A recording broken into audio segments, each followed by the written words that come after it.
Olá, amigos e irmãos inscritos do canal Segredos Subliminares.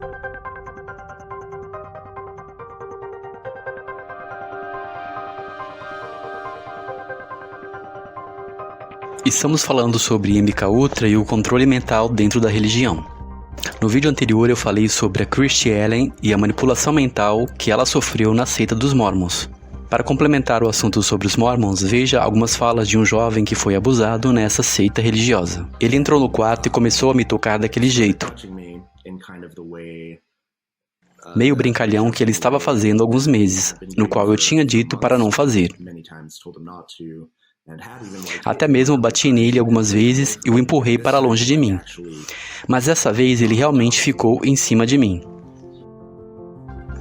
Bom, nós sabemos que esses abusos acontecem em todas as religiões, não apenas nos Mormons. Veremos esses casos de forma massiva na seita das Testemunhas de Jeová, no catolicismo e protestantismo. Mas na maioria das vezes a seita abafa os casos e intimida o abusado através da vergonha. Essas seitas religiosas usam o MKUltra e o trauma para controlar dentro das seitas. E isso em um nível psicossomático e neurolinguístico. Eu nasci, na verdade, no leste do Canadá, e quando eu tinha 6 anos de idade, nos mudamos para Utah, nos Estados Unidos.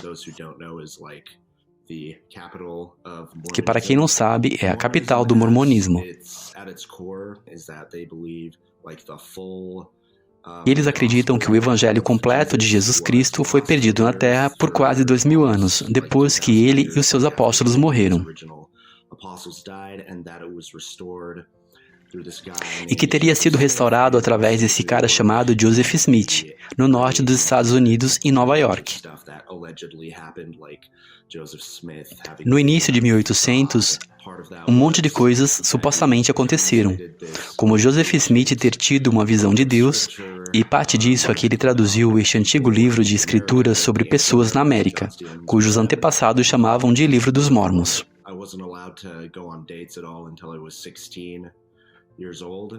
Eu não tinha permissão para sair em encontros até os meus 16 anos de idade. E não devia ter nenhuma namorada, e eu quebrei totalmente essas regras. Uma vez que você se torna membro da igreja, você se torna o que eles chamam de cueca mágica. Você tem que usar aquelas roupas de baixo, umas roupas brancas que são usadas no templo. E depois de passar por essa cerimônia no templo, espera-se que você use essas roupas de baixo, que são uma calça branca e uma camiseta branca para os homens, as roupas do templo. Qualquer relação sexual fora do casamento é visto como pecado.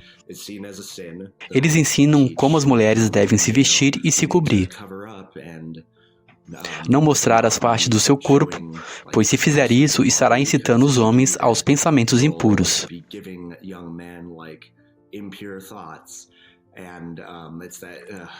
Eu odeio tudo isso. É um tipo de cultura enorme de pureza e honestamente se presta apenas para a cultura do estupro. Assim, se você é um Mormon, não deve se masturbar e assistir pornografia. Eu, como adolescente normal, claro que fiz tudo isso.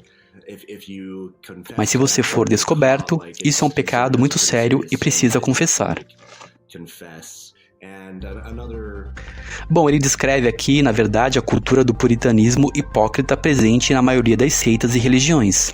Eles cobrem as mulheres dos pés à cabeça e sublimam a sexualidade para usar isso como controle mental. Ele enfatiza a hipocrisia desse sistema, já que ele foi abusado dentro dessa seita.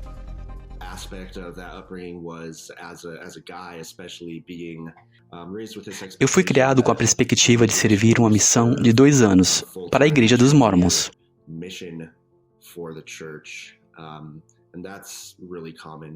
E isso é muito comum no mormonismo também.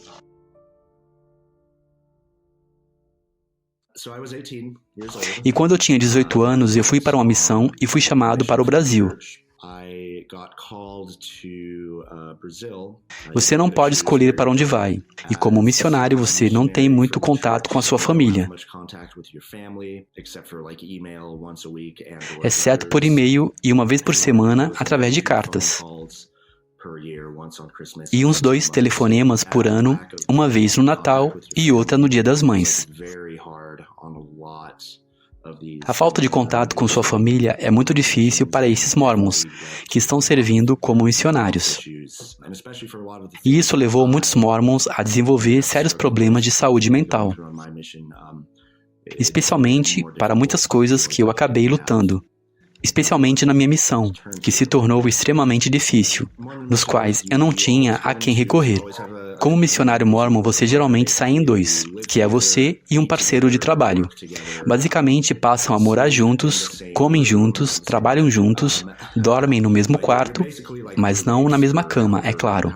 Basicamente, como colegas de quarto, estão sempre juntos. O meu treinador era um paraguaio, e ao chegar lá, tivemos todas as reuniões de orientação e tarefas que nos foram designadas pelos treinadores. Ele parecia ser um cara muito legal, um grande sorriso e com abraços de boas-vindas. Mas não demorou muito para algumas coisas estranhas começarem a acontecer. Acidentalmente, entre aspas, ele começou a me tocar e fazer muitas outras coisas que me deixaram desconfortável. Eu dizia, cara, isso não é coisa para se brincar. Eu ficava chateado com ele.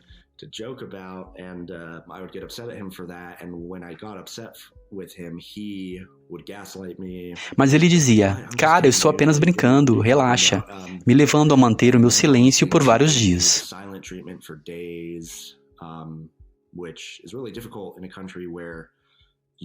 E isso é algo meio complicado em um país que você não fala a língua.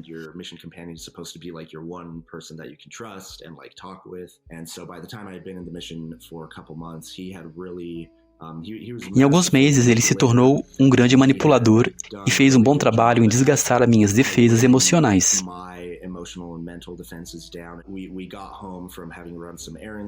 E um dia em casa, depois de ter feito as nossas tarefas, que foi o dia de preparação semanal, neste dia voltamos para o apartamento e eu gosto de me deitar na cama, pensando em tirar uma soneca.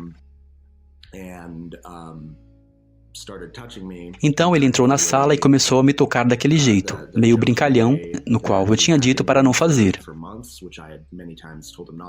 Até mesmo bati nele algumas vezes e o empurrei para longe de mim. Mas dessa vez ele realmente ficou em cima de mim.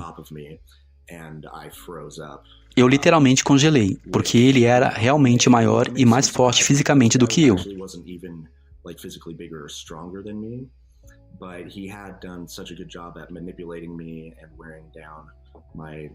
Mas ele fez um bom trabalho para me manipular e desgastar as minhas defesas emocionais.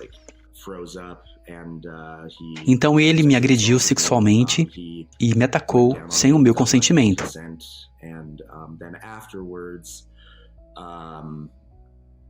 E depois, acima de tudo, me culpou por isso. O que foi muito confuso para mim na época, especialmente considerando como a igreja trata a homossexualidade e ainda hoje chama isso de pecado.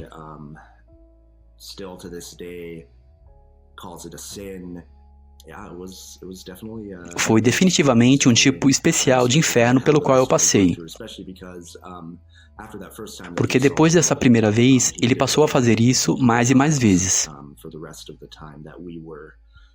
Pelo resto do tempo, fomos companheiros de missão e mais ou menos 1 mês e meio ele fez isso comigo, principalmente quando eu estava dormindo. Me lembro de acordar no meio da noite com ele em cima de mim e pensar, que diabos está acontecendo? Eu sei que parte de mim queria denunciar, mas também lembrei que várias vezes ele disse, se eu contasse a alguém que ele estava me agredindo, ele disse que sabe que ninguém iria acreditar. Mais tarde eu descobri que o meu treinador abusou de vários rapazes que foram seus companheiros. Mackay chegou depois a denunciar os abusos aos líderes da igreja, mas nenhuma providência foi tomada e ele abandonou a religião dos Mormons em 2020. Bom, alguns dirão que na religião existe o joio e o trigo, mas não é bem assim. O relato deste rapaz revela que o sistema religioso é podre no geral, não apenas nos Mormons, mas em grande parte das religiões. Eles usam o moralismo como parte da arma de controle mental. Esta é a arma usada para neutralizar os adeptos das seitas, pois através da vergonha e da humilhação, eles os mantêm reféns. Christy Allen também denunciou que ela esteve debaixo do poder oculto da seita dos Mormons. Ela relata o mesmo tipo de abuso e até mesmo um ritual satânico no qual ela presenciou. Veja. Papai estava indo para a Assembleia Solene no lugar do bispo, o que era muito estranho. Neste prédio do governo de Salt Lake do estado de Utah, em 1972. Esta é a foto que tiramos lá neste dia. Minhas irmãs e Priscila haviam se perdido na multidão pouco antes de começarmos a cantar. Então meu pai enviou April e eu para procurá-las. Foi quando nós as escutamos gritar, ao passar por uma passagem que dava acesso pela garagem, a uma sala no porão do templo. E quando chegamos perto dos gritos escutamos um bebê recém-nascido chorando. Logo o bebê parou de chorar assim que nós chegamos na porta. E tinha uma grande marca vermelha no chão no local que achamos as nossas irmãs. A Priscila de 8 anos tinha sido colocada em um altar preto, com uma toalha de mesa vermelha. Nós gelamos de medo, quando avistamos um homem de roupão preto e vermelho, semelhante ao roupão branco que os Mormons usam em suas cerimônias. Ele estava cortando o coração do bebê que ouvimos chorando. Nós hoje sabemos que este homem era um líder de grande escalão da Igreja de Mormon, que havia se tornado um grande profeta na igreja. Este homem morreu recentemente, mas na época ele usava um punhal de joias incrustadas, enquanto realizava o ritual de sacrifício, e até comia um pedaço dele. Eu e a April já tínhamos visto demais, e então fugimos com nossas irmãs daquele local. Foi quando percebemos tiros que passaram rasteiros nas nossas cabeças, mas graças a Deus conseguimos escapar. Bom, neste vídeo eu ia explicar a parte da seita das TJs, mas deixarei para o próximo vídeo. Um grande shalom a todos, um forte abraço e até mais.